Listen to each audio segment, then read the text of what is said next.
12월 29일 주일 2024년 마지막 주일 새벽 예배 하나님 앞에 드리시겠습니다. 고마우신 하나님 아버지, 달려오는 시간들이 마냥 평탄한 길과 꽃길은 아니었지만 이 길 하나님 앞에서 힘있게 달려올 수 있게 해주셔서 감사합니다. 때로는 우리 앞에 막막한 어려움들도 있었고, 때로는 기쁜 일과 회복의 때도 있었고, 그 수많은 하나님 오르막길과 내리막길을 걸어가면서 여기까지 왔습니다. 그 길 가운데 우리 주님 계셨고, 우리 주님 그때마다 우리의 손잡고 인도해 주셨음을 믿고 고백합니다. 여기까지 인도해 주셔서 감사합니다. 내가 누려왔던 모든 것들이 당연한 것 아니라 은혜임을 다시 한 번 더 고백합니다. 내가 누려왔던 모든 것들이 당연한 것 아니라 하나님의 은혜였음을 다시 한 번 더 고백합니다. 사랑하는 하나님 아버지, 사랑 우리 성도들이 또 걸어가야 될 2025년이 우리 앞에 있습니다. 하나님 우리 가운데 행하실 크고 놀라운 일들을 기대하고 소망합니다. 사랑 우리 성도들 삶들 가운데 오늘도 주무시지도 졸지도 아니하시는 변함없는 하나님의 신실하심과 성실하심으로 일하실 것을 믿고 고백합니다. 우리 성도들의 삶에, 그리고 가정에, 목장에, 그리고 교회 가운데 일하실 주님을 찬양합니다. 주님, 사랑 우리 성도들이 달려왔던 길 지치지 않게 해주시고 힘있게 그 길 달려가 마침내 여호와 이레 하나님이 준비하신 그 놀라운 영광을 누리게 하여 주옵소서. 감사합니다. 2024년 마지막 주일 새벽 예배를 드릴 수 있게 해주셔서 감사합니다. 주님 영광 받아 주십시오. 사랑하는 예수님의 이름으로 감사하며 기도합니다. 아멘. 우리 찬송가 35장 함께 찬양 드리시겠습니다. 찬송가 35장입니다.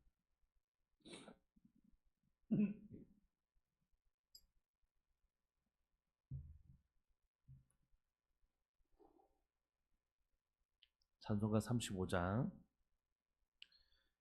큰 영화로신 주 이곳에 오셔서 이 모인 자들로 주 백성 삼으사 그 중에 항상 계시고 그 중에 항상 계시고 큰 영광 나타내소서.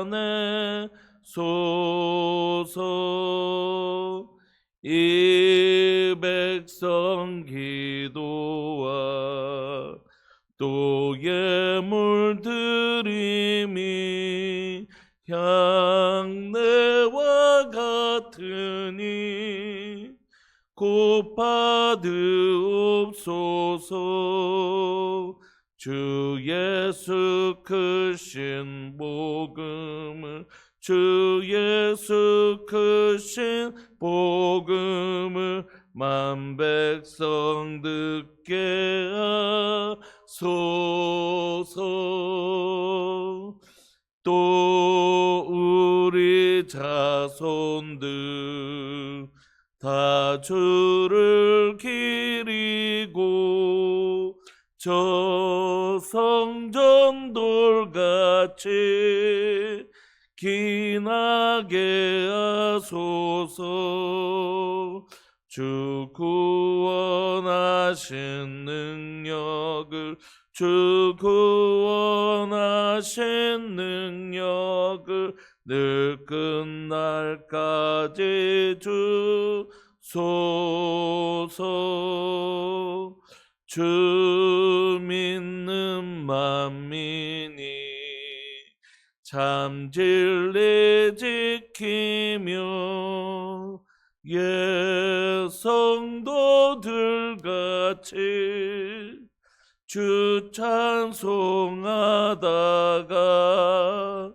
저 천국 보좌 앞에서, 저 천국 보좌 앞에서 늘 찬송하게 하소서.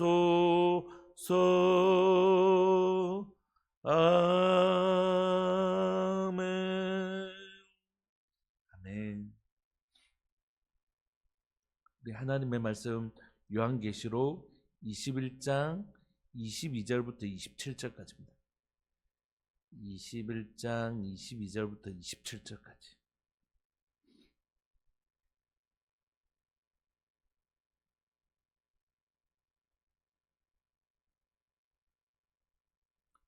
합독하실까요? 시작.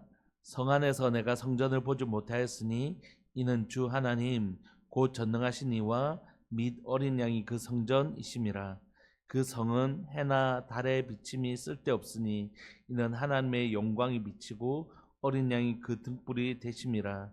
만국이 그 빛 가운데로 다니고 땅의 왕들이 자기 영광을 가지고 그리로 들어가리라.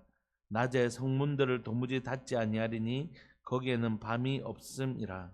사람들이 만국의 영광과 존귀를 가지고 그리로 들어가겠고 무엇이든지 속된 것이나 가증한 일 또는 거짓말하는 자는 결코 그리로 들어가지 못하되 오직 어린 양의 생명책에 기록된 자들만 들어가리라. 아멘.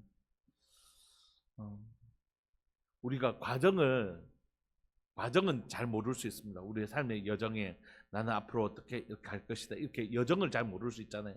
근데 성경은 우리에게 결론을 제시합니다. 너희들이 때로는 푸른 풀밭에 누일 때도 있고 또는 사망의 음침한 골짜기로 다닐 때도 있지만, 그렇지만 너희들의 삶이 그런 우여곡절이 있겠지만 마침내 가게 되는 목적지는 이미 정해져 있다. 이렇게 마치 시편 1편이 시편 전체를 대표하는 것처럼 의인의 길은 여호와께서 인정하시나 악인의 길은 망하는 것, 이거 결론은 정해져 있잖아요. 의인이 그 길을 걸어갈 때에 때로는 어려움도 겪고 여러 가지 과정들을 겪고, 또 악한 자들도 그 길을 걸어나가는 동안 때로는 악한 자들이 형통함을 누리기도 하고, 그죠? 그렇게 하겠지만 그 결론은 정해져 있잖아요. 성경은 그렇게 얘기해요. 우리의 삶이 여정은 있겠지만 결론은 정해져 있다. 그건 뭐냐면 요한계시록 우리가 읽고 있는 오늘 21장을 보면 하나님이 우리에게 베푸시는 결론이 여기에 나와 있는 것입니다. 우리가 영혼들을 섬기면서 또 교회를 섬기면서 또 우리가 자녀들을 또 양육하고 또 가정을 돌보고 하면서 우여곡절은 있잖아요. 근데 이것 하나만은 우리가 함께 좀 2024년 마지막 새벽 예배 때 함께 공감하면서 좀 갔으면 좋겠다. 그렇게 격려하면서 갔으면 좋겠다. 이런 마음이 있어요. 그건 뭐냐면 집사님이나 우리 권사님의 삶이 하나님의 결론이 정해져 있습니다. 저를 향해서도 연약한 저를 향해서도 제가 저를 좀 격려해 주고 싶은 거죠. 너 어렵지, 때로는 넘어지기도 하지, 그렇지만 결론은 정해져 있어. 하나님의 사람들은 반드시 하나님이 보존해 주실 거야. 그리고 그 하나님의 사람들을 이루어진 교회는 반드시 그 교회의 영광을 회복할 거야. 처음에 우리의 모습은 소아시아 일곱교회처럼 때로는 책망할 것도 많고 부족한 것도 많이 있지만 결국 이 고난의 시간, 어렵고 힘든 이 시간들을 거쳐가면서 우리는 뭐가 되냐면 정금과 같은 교회가 되는 거죠. 그래서 새 예루살렘 성이 내려오는 것처럼 신부가 신랑을 위하여 단장한 것 같은 모습으로 변화되어져 가는 거죠. 교회 안에 우리가 사람들이 모인 곳이기 때문에 우리의 연약함이 있습니다. 그죠? 그렇지만 하나님은 어떻게 하신다고 우리를 다듬어 가시는 거죠. 저는 나무 이런 거 잘 모르지만 요 밑에 보면 우리 그 교회 앞에 보면 푸른색의 꽃도 잘 안 피는 그 나무들 있잖아요. 그럼 보면 우리 송상열 집사님이나 이태준 권사님이나 이런 보시면 한 번씩 이렇게 가지치기를 이렇게 하시더라고요. 뭐 이렇게 조금 난 걸 이렇게 탁 하면 또 예쁘게 다듬으시더라고요. 그 자라는 걸 왜 이렇게 다듬으시죠? 다듬은 자라가면서 다듬고 또 자라면 또 다듬고 이렇게 하면서 자라는 것이죠. 우리의 인생도 마찬가지입니다. 우리가 탁 태어날 때부터 지금까지 한 번도 실수 안 하고 못한 것 없이 그렇게 자라는 인생이 절대 아니잖아요. 우리가 또 못한 건 또 하나님께서 다듬어 주시고 다듬어 주시는데 그 다듬는 과정들을 싫어하면 못났게 자라요.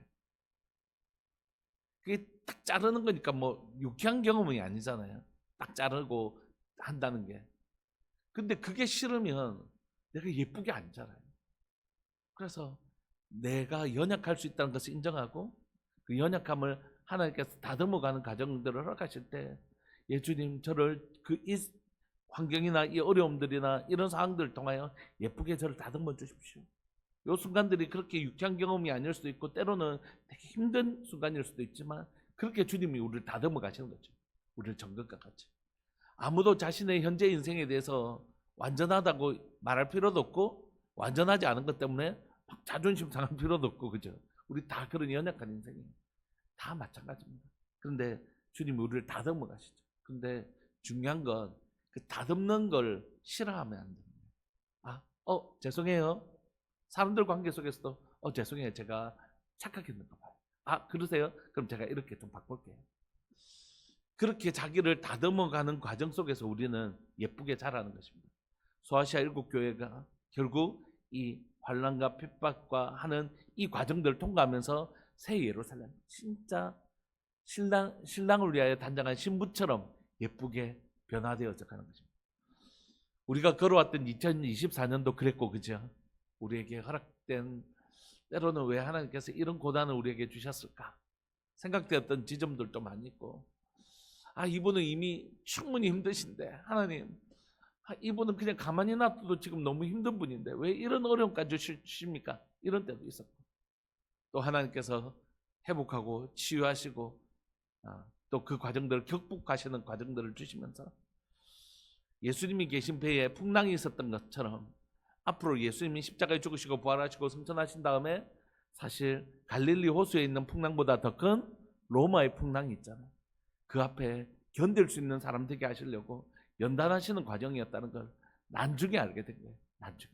그 순간에는 예수님 가자 해놓고 예수님 따라왔더니 풍랑 온다면서 이런 마음이 같이 생길 수 있잖아요.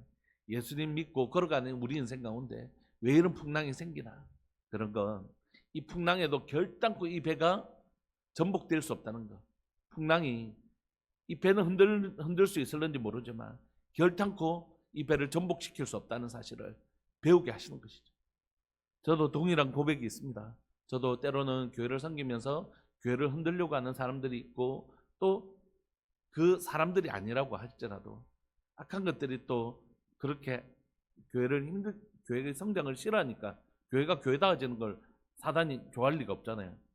그러니까 그럴 때도 있지만 우리가 믿는 건 뭡니까? 그 시간들을 통해 교회가 단련되어질 거라는 걸 믿는 거죠. 오늘 본문에 보시면 이제 그 단련의 시간들을 통과한 교회의 영광이 기록되어 있는 거예요. 22절을 보시면 성 안에서 그러니까 예루살렘 성이죠. 여러분 이스라엘 백성들에게 예루살렘 성 안에는 뭐가 있을까요? 반드시 예루살렘 성전이 있겠죠. 그런데 오늘 보니까 성 안에서 새 예루살렘 성 안에는 뭐가 없냐면 내가 성전을 보지 못했다는 것이에요. 땅에 예루살렘 성 안에 가면 예루살렘 성전이 반드시 있는데 새 예루살렘 성에 가보니까 그곳에는 성전이 없더라는 거죠. 왜냐하면 이는 주 하나님 곧 전능하신 이와 및 어린 양이 그 성전이시기 때문입니다. 그러니까 성전이라는 게 건물이 절대 아니었다는 거죠.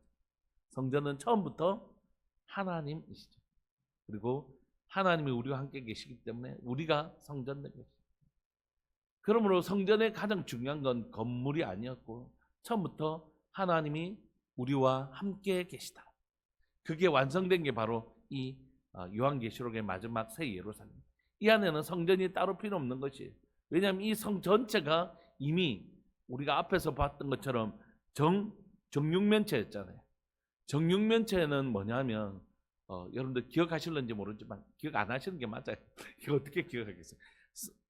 우리가 성막 배울 때 지성소가 정사각형이었어요.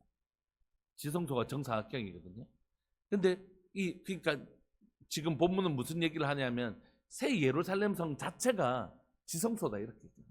지성소는 어떤 곳이 지성소죠? 하나님 계신 곳. 하나님 계신 곳. 하나님의 임재, 우리가 말하는 언약궤 위에 시은조, 시은소, 시은자, 속죄소가 있는 바로 하나님이 임재하신다는 그곳이 지성소잖아요. 그러니까 지금 이 예루살렘 성 자체가 하나님의 임재로 가득한 지성소다 이렇게 얘기하는 거죠. 그러니까 따로 성전이 없는 것입니다.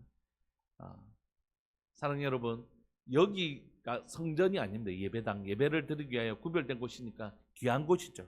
또 구별된 곳입니다. 그러나 어디를 가든지 성전인 것이에요. 왜냐하면 성전인 우리가 거기 가니까. 그래서 어느 곳에서든지 하나님 앞에 예배 드릴 수 있고, 구약에서는 성전에 올라와야 하나님 앞에 예배 드리고 제사 드릴 수 있었잖아요. 어디를 가든지 하나님의 예배할 수 있는 처소가 되는 것입니다. 새 예루살렘 말할 필요도 없겠죠. 그 어디나, 그 성 어디나 지성소가 되는 것이죠. 하나님을 만나는 하나님의 임재로 가득 찬. 저는 제 안에 있는 죄성이라는 게 있잖아요. 제 안에 있는 죄성을 싸우면서 지칠 때가 있어요. 진짜 죽여도 잘 안 죽는 것 같아. 제 안에 있는 죄성을 싸우면서 좀 지칠 때가 있잖아요. 내가 이미 죽었지만 이 열매가 이제 사라지고 없어져야 되는데, 나는 죄에 대해서는 죽고 하나님에 대해서, 의에 대해서 산 자이로서 이제 이 악한 열매들은 쪼글쪼글해서 사라지고 없어질 것이고 의의 열매가 맺혀져가는 과정 속에 있지만, 생각보다 나는 빨리 이렇게 좀 죄의 열매가 내 몸에서 사라지고 좀 성숙한 사람으로 자라고 싶은데 그러지 못한 제 자신을 계속 발견하게 되잖아요. 그럴 때 천국이 되게 사모되어져요. 이 죄와 싸우는 이 치열한 시간은 이제 더 이상 하지 않아도 되는 곳. 그때 제가 너무 천국이 사모되는 데가 있더라고요. 근데 그곳에 우리 주님이 주의 임재로 가득 찬 것이. 성전이 필요 없을 뿐만이 아니라 뭐가 필요 없냐면 빛이 필요 없습니다. 여러분, 지성소 안에는 빛이 없습니다. 성소에는 이게 그 등대가 있잖아요. 금등대가. 요 떡상 있고 금등대가 있고 분향단, 기도를 의미하는 분향단이 성소에는 있지만 지성소에 들어가면 진짜 아무것도 없잖아요. 깜깜하잖아요. 그런데 오늘 여기에도 해나 다른 빛이 없습니다. 그 성은 해나 달의 비침이 쓸데없으니 이는 하나님의 영광이 비치고 어린 양이 그 등불이 되시기 때문에. 그러니까 지금 이 본문을 읽으면서도 유대인들은 지금 성막이 다 그려지는 것입니다. 어린 양 예수님이 그 성소 안에 등불 떼어주시고 지성소 안에 가면 아무것도 없는데 하나님이 빛이시기 때문에. 그러므로 구약에서 나오는 이 모든 것들은 사실 상징물이지 실체가 아닙니다. 그죠? 실체는 우리 주님이시죠. 주님이 바로 빛이시고 주님이 바로 성전이시고 그러신 것이죠. 24절 보시면 만국이 그 빛 가운데로 다니고, 그러니까 온 땅 가운데 하나님의 영광으로 충만한 것을 상징적으로 보여주는 것이지 이게 진짜 이걸 물질적으로 해석하면 안 되는 거죠. 이거는 만국 가운데 그 빛, 하나님의 진리의 빛으로 가득한 것이에요. 요한계시록을 쓰고 있는 이 사도 요한은 요한복음에서 뭐라고 얘기합니까? 예수님이 빛이시다. 우리가 수요일날 성탄절날 살펴봤던 것처럼 예수님이 빛이시다는 것이에요. 그러니까 지금 막 진짜 해도 없는데 막 예수님으로부터 막 빛이 쫙 나고 이런 물질적인 모습을 보여주는 게 아니라 하나님의 그 어둠이 하나도 없는, 거짓이 하나도 없는, 뭐로 가득 찬? 진리로 가득 찬, 하나님이 어떠신 분인지 우리가 밝게 알고 예수님이 어떠신 분인지 밝게 알고 하나님의 권능과 영광이 얼마나 아름다우신지 지금은 부분적으로 알고 있는데 그때는 밝게 하는 이런 상태를 의미하는 것이죠. 빛 대신 주님이 조금도 주님을 감추지 않으시고 우리에게 완전히 하나님이 얼마나 영광스러운 분이신지 밝게 보여주신 상태, 하나님의 자기 계시, 하나님이 어떠신 분인지 우리에게 너무너무 소상하게 보여주는 빛으로 가득한 어둠이, 비진리가 하나도 들어올 수 없는 상태. 여러분 한번 보십시오. 제가 구구단을 다 외워요. 2단부터 9단까지 제가 다 알고 있어요. 그러면 누가 저한테 속일 수 있을까요? 없을까요? 속일 수 없어요. 그러니까 제가 이미 다 알고 있으니까요. 제가 구구단은 6, 7, 48이야 이렇게 해도 제가 6, 7, 48만 이렇게 하지 않겠죠. 왜냐하면 저는 다 알고 있으니까요. 구구단은. 그러니까 성경은 진리를 아는 것을 빛, 진리를 속이는 것을 어둠이라고 얘기하는데, 진리가 밝히 드러나면 지금 우리가 진리를 완전히 아는 것은 아니니까 이단들이 막 속이려고도 하고, 그죠? 우리가 때로는 진리에 대해서 오해하기도 하고 이런 부분이 있잖아요. 어두움이 우리 속에 있을 수 있잖아요. 그런데 주님이 어떠신 분인지 밝히 알게 하실 그때는 조금의 어두움도 있을까요, 없을까요? 없다는 것이죠. 그때는 정말 주님을 소상하게 알고 우리 주님이 얼마나 아름다우신 분인지, 얼마나 영광스러운 분인지, 그 진리의 빛이 우리를 확 임해서 조금도 주님에 대한, 하나님에 대한 오해와 곡해와 그런 것들이 다 사라지고 없어지는 빛으로 충만한 상태가 된다는 것입니다. 그래서 만국이 그 빛 가운데로 다니고, 땅의 왕이라는 건 뭐냐면 로마를 염두에 두면 로마의 그 귀족들이 자기가 들어가고 싶은 곳에 막 자기 마음대로 들어갈 수 있잖아요. 그런 것처럼 이 땅의 왕이라는 것은 뭐냐면 하나님께서 영광을 얻게 하신 자들, 그들이 자기 영광을 가지고 그리로 들어갈 수 있는 것입니다. 낮에 성문들을 도무지 닫지 아니하고 거기는 밤이 없기 때문이고, 사람들이 만국의 영광과 존귀를 가지고 그리로 들어갔겠고, 그러니까 사람들에게 하나님께서 뭘 주신다고요? 만국의 영광과 존귀를 하나님께서 우리에게 주신다는 것이죠. 그때는 우리는 때로는 그렇잖아요. 여러분, 이 수신자들이 지금 어떤 상태입니까? 로마에게서 막 핍박을 받고 천한 취급을 받고 끌려다니고 예수님 믿는 것 때문에 때로는 감옥에 갇히고 하는 비천한 모습을 가지고 있잖아요. 세상 사람들의 눈에 보기. 그런데 마침내 하나님이 그분들을 존귀케 하신다는 뜻이에요. 여러분, 때로는 그리스도인들의 모습이 세상 사람들 앞에서 초라해 보일 수 있지만 그렇지 않습니다.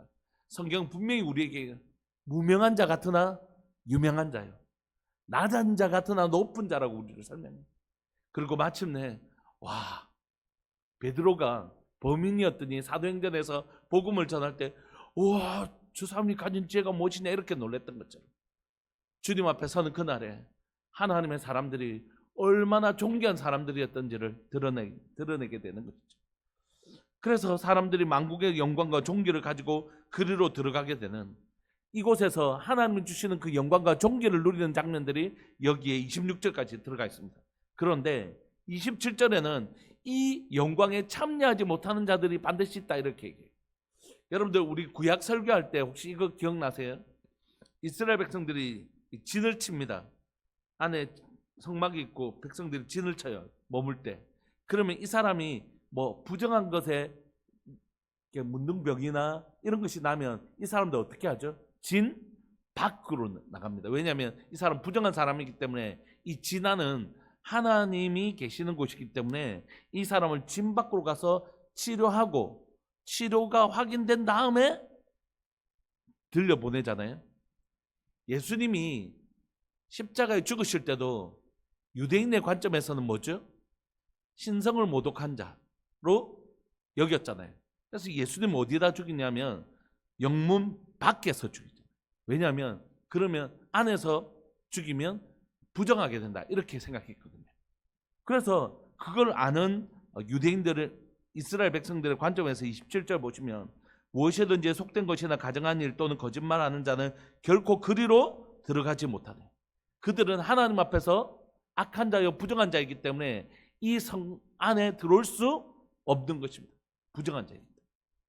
오직 어린 양의 생명책에 기록된 자들만 들어갈 수 있는 것이죠. 근데 여기서 어린 양의 생명책에 기록한 자들만 들어가는 건 알겠어요, 그죠?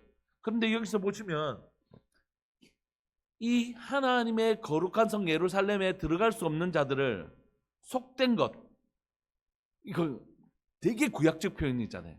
속되다는 거 뭐냐면 부정한 것, 율법에 기록된 정한 것 반대가 속된 것이거든요. 예를 들면 대세김질하지 않은 짐승은 속된 것이니 할 때 그거거든요. 그러니까 이 사람들은 뭐냐면 하나님의 거룩함에서 벗어난 사람들이라는 뜻이에요. 그래서 그 사람들은 거룩하지 않은 사람들이다 이렇게 얘기하는 거예요. 가증한 일, 하나님이 싫어하시는 아주 가증한 일은 대표적으로 우상숭배와 관련된 일들을 의미하는 가증한 일이거든요. 그래서 우상숭배뿐만이 아니라 우상숭배할 때 행하는 그런 행위들 있잖아요. 그런 일들을 다 포함하는 거죠. 또는 거짓말하는 자.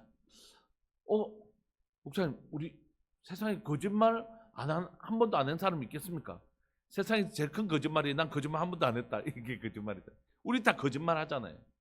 때로는 우리가 어떤 상황 속에서 또 그 상황이 면피하기 위해서 거짓말 한 때도 있었잖아요. 그런데 왜 여기서 거짓말하는 자는 결코 그리로 들어가지 못하되 이렇게 접근했냐면 사단의 속성이 뭐지죠? 거짓의 아비죠. 그러니까 거짓은 절대 하나님 앞에 속한 게 아닙니다.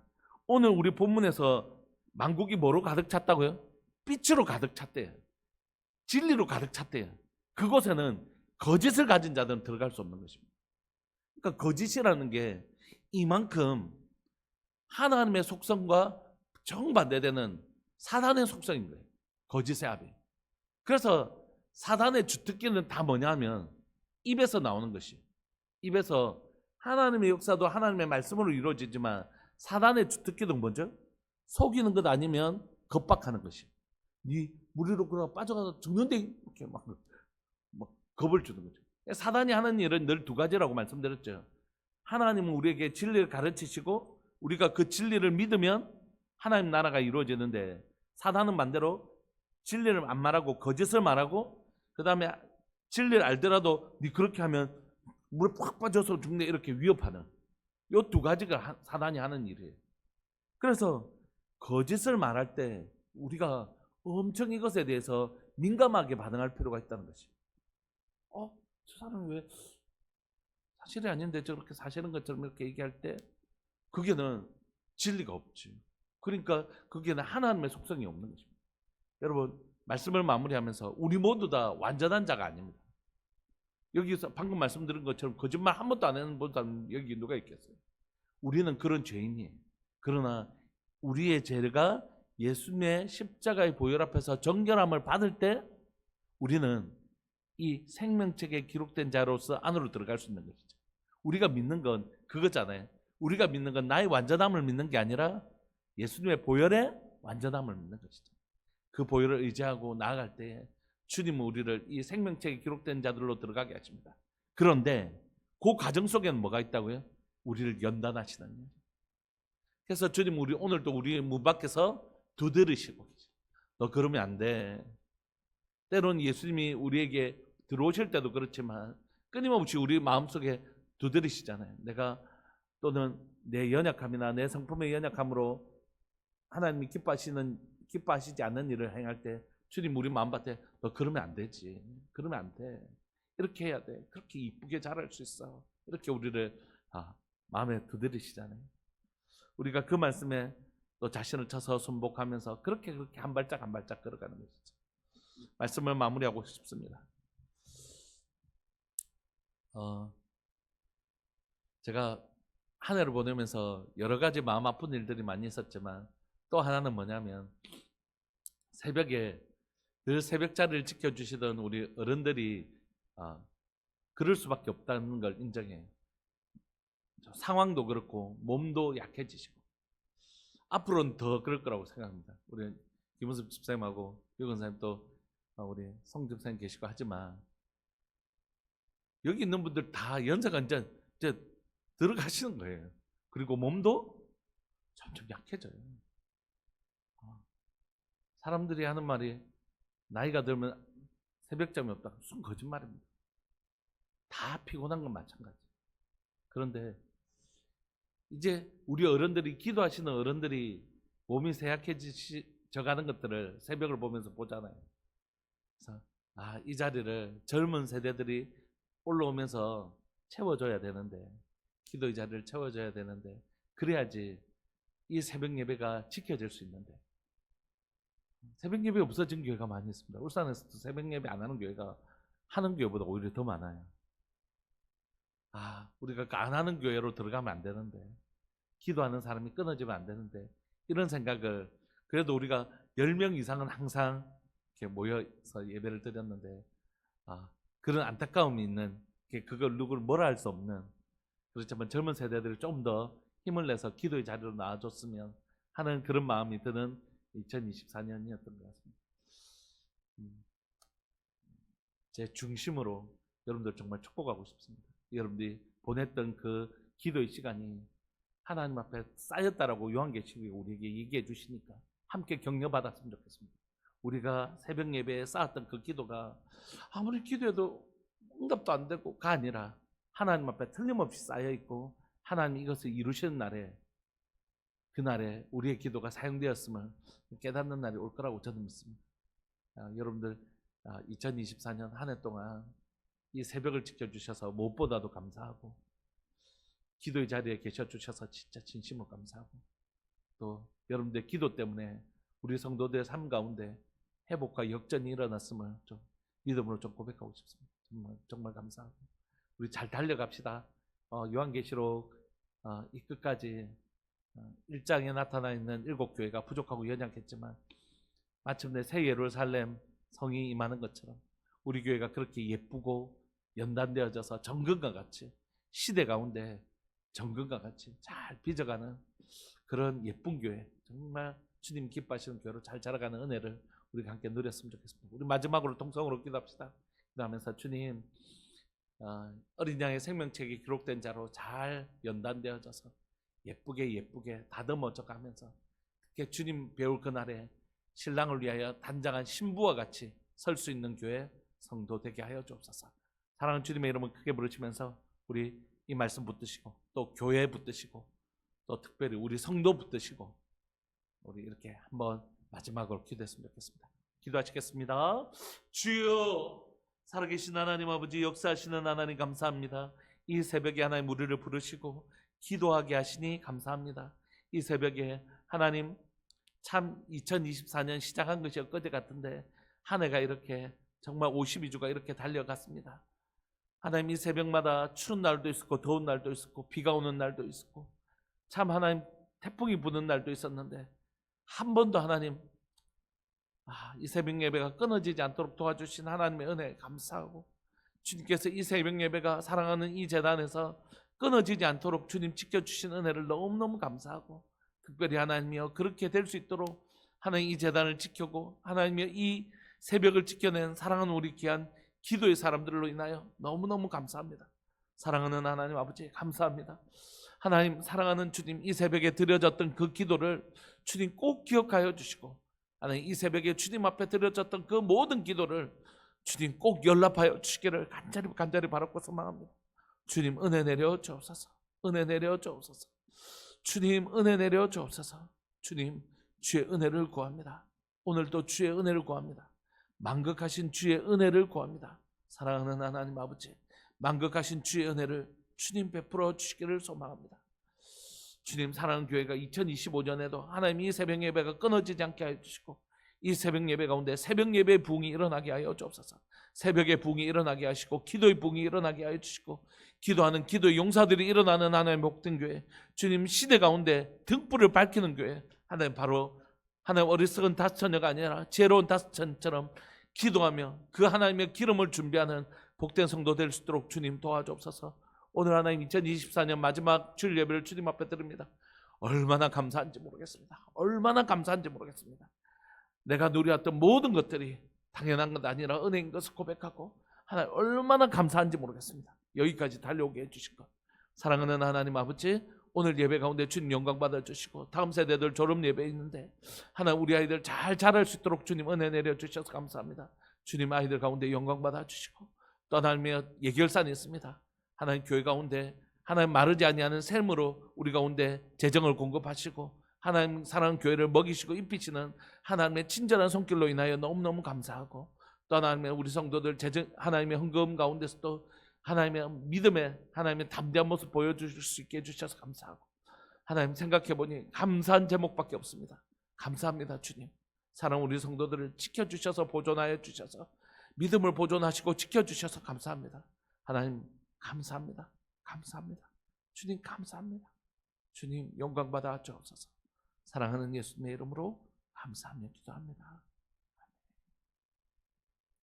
지금은 우리 주 예수 그리스도의 은혜와 하나님 아버지의 사랑과 성령 하나님의 교통하심과 돌보심의 은혜가 2024년 새벽 예배를 지키고 기도의 자리로 머물기 몸부림쳤던 사랑하는 우리들 교회 모든 믿음의 식구들 위해 영원토록 함께 있을지어다.